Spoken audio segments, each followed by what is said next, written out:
Yeah, I'll kick it off. Congratulations, lads. A brilliant win. Andy, to get a win at Twickenham, 32-15.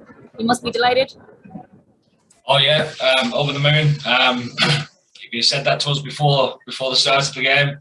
We just snatched your hand off, wouldn't we? You know, it's obviously a tough place to come, and you know, we was under a bit of pressure there in that second half for a while, and some of that was our own doing.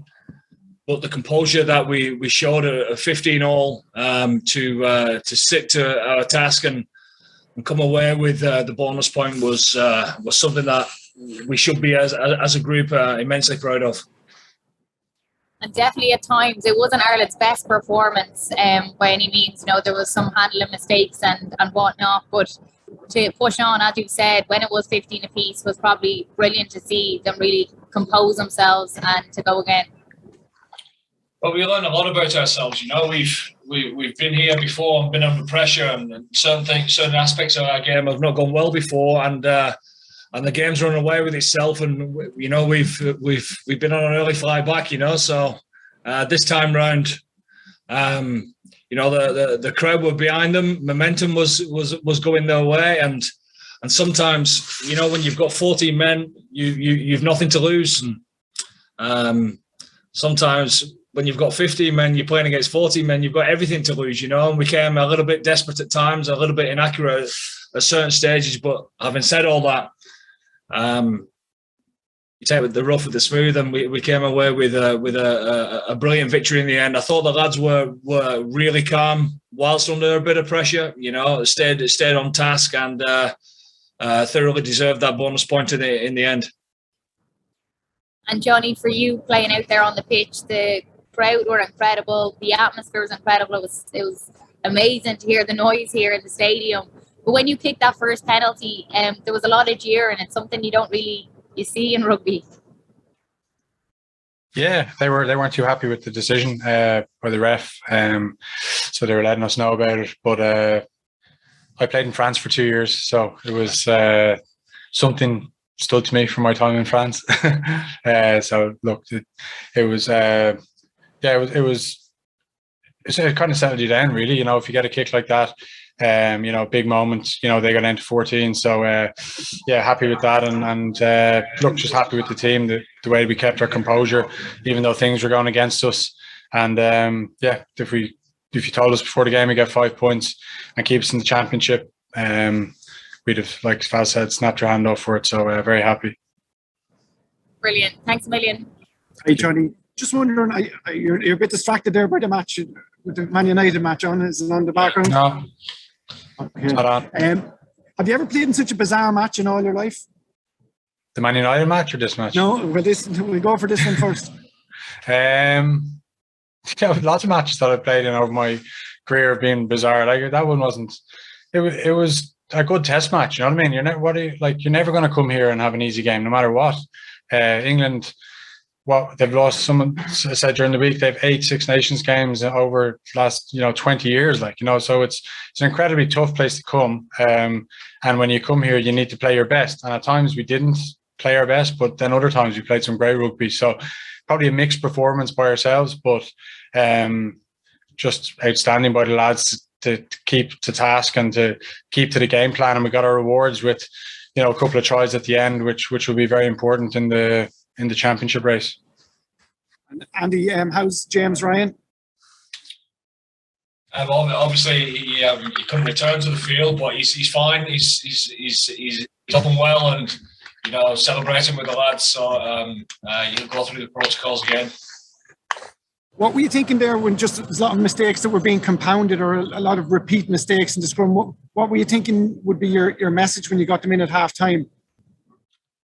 Well, obviously, like I just said, we started the game really well, didn't we? And we were cutting them open, and that's with 15 men, And I suppose even just subconsciously, when they go down to 14 men, there was space there for us, and some of the rugby was outstanding, and we was making line break after line break, and it was the force pass, wasn't it? That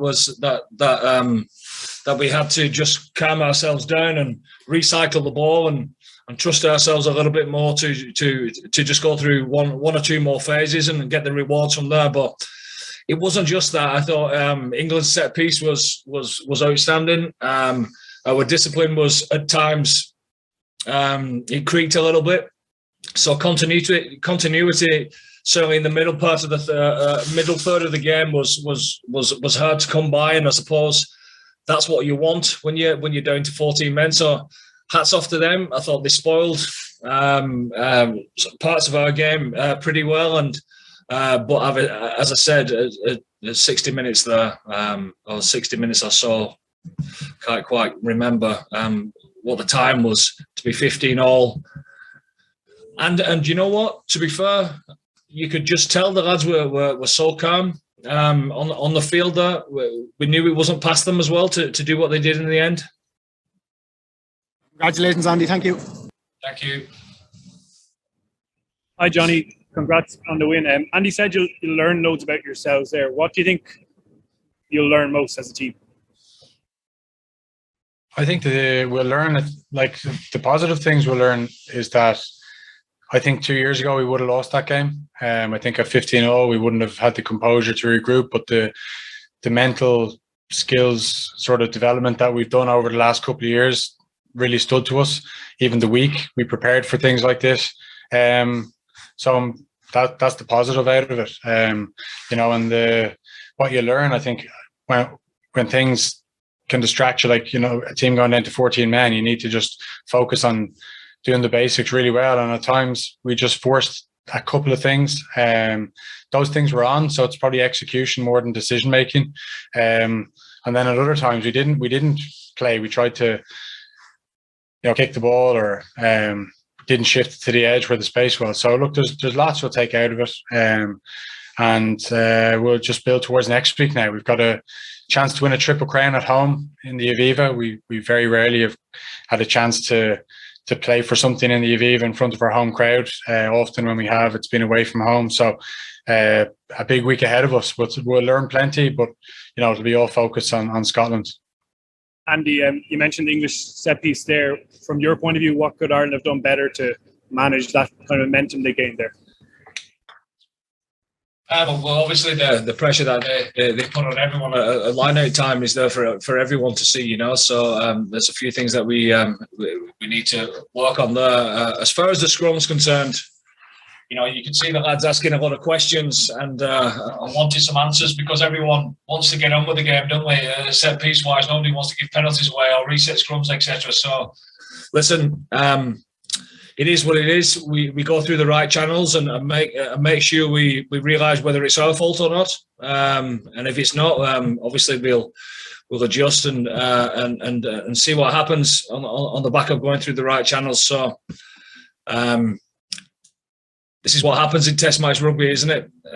You're under pressure in all sorts of different areas. And congratulations to England. At times, set piece wise, they put us under the cosh. Thank you.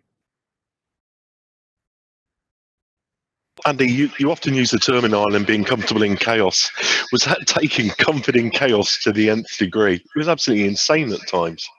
Yeah, it probably was actually. Yeah, it was a crazy old game, and Test matches are never perfect. That's why they're called Test matches. They are there to put you under pressure, you know, and the quality of two sides is always going to make it very difficult. And you know, it's never going to be perfect. But we managed to find a way, and you know what?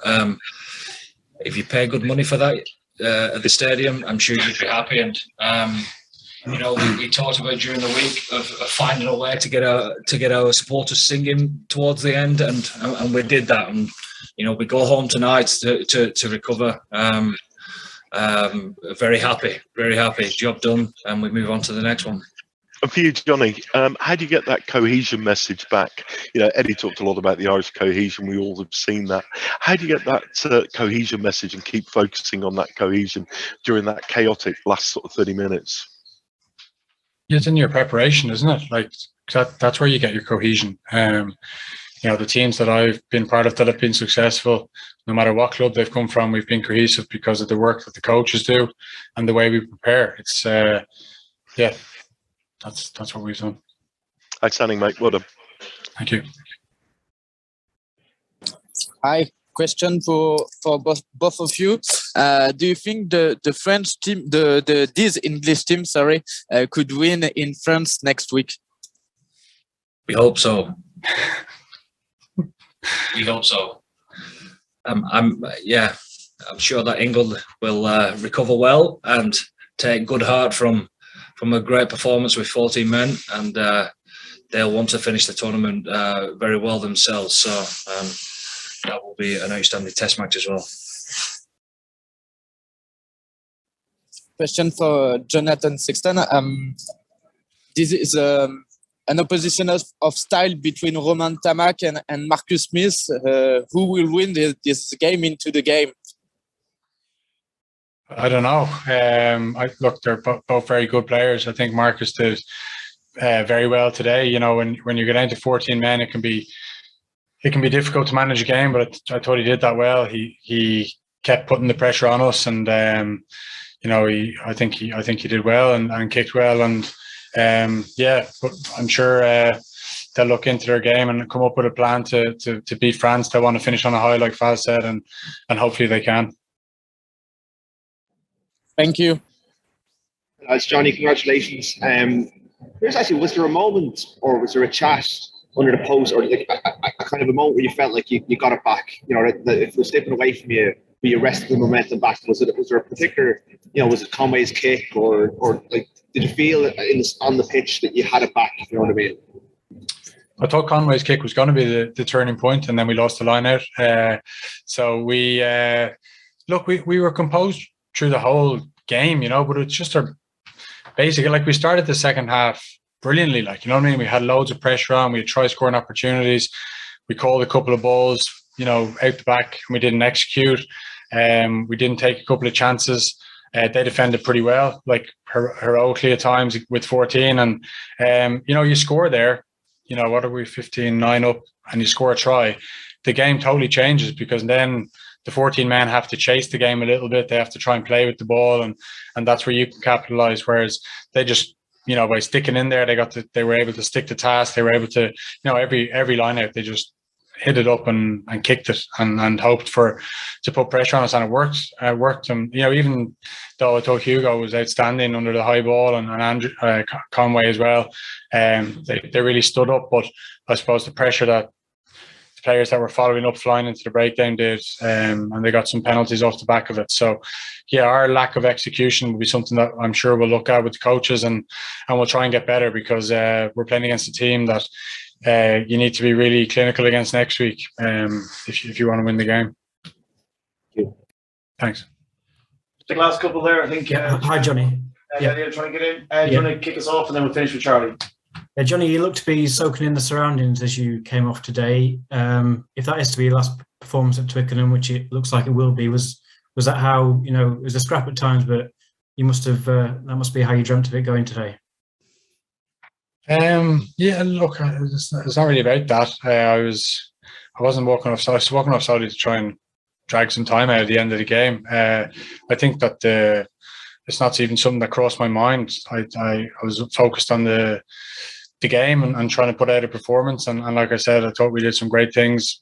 Other things we need to have a look at and make sure we improve on for next week. And like already, the dressing room, we're very focused on what's ahead of us. We look back obviously to learn, but it's a massive game now this week, and already I think the focus has shifted.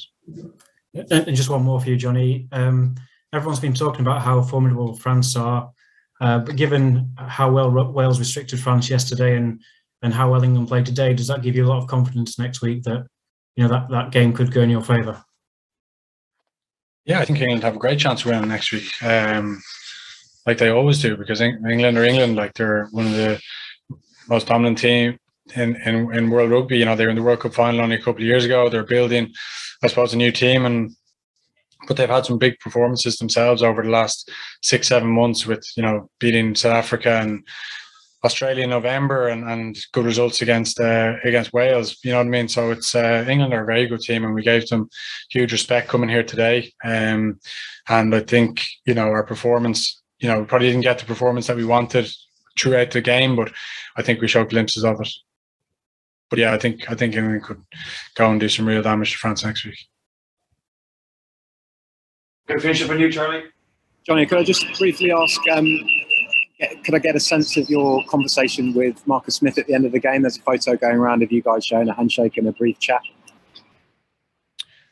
It was not a lot, really. It was more just, congratulated him on what he's done so far. It's probably the first time I've ever met him, first time I've ever played against him. So I just congratulated him on controlling the game really well with 14 men and said best of luck next week. And I hope that he wins next week. But he's, like I said during the week, he's a great player, and he's got, a huge career ahead of him. Okay, folks, we're going to wrap it up there. Thank you. Thank you.